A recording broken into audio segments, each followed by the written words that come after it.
હાલમાં ઠંડી પડી રહી છે. તારીખ 21થી ઠંડીની શરૂઆત થઈ છે. તારીખ 22, 23, 24માં પણ ઠંડી રહેશે.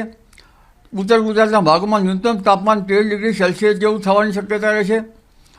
વળી ગાંધીનગરના ભાગમાં પણ 14 ડિગ્રી સેલ્સિયસ જેવું થવાની શક્યતા રહેશે.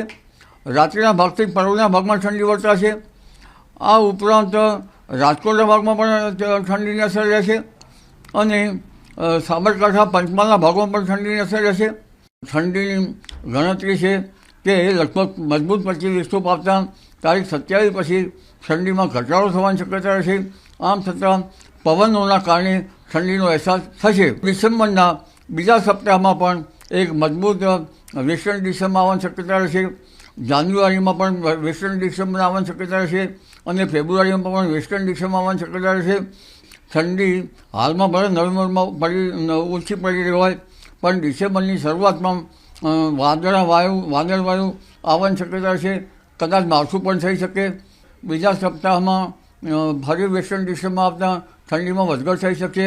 ડિસેમ્બરમાં ઠંડો રહેવાની શક્યતા રહેશે. જાન્યુઆરીમાં વધારે ઠંડો રહેવાની શક્યતા રહેશે. 22 ડિસેમ્બરથી દેશના ઉત્તરીય પર્વતીય પ્રદેશોમાં ભારે હિમવર્ષા થવાની શક્યતા રહેશે, જેથી કડકડતી ઠંડી આવવાની શક્યતા રહેશે.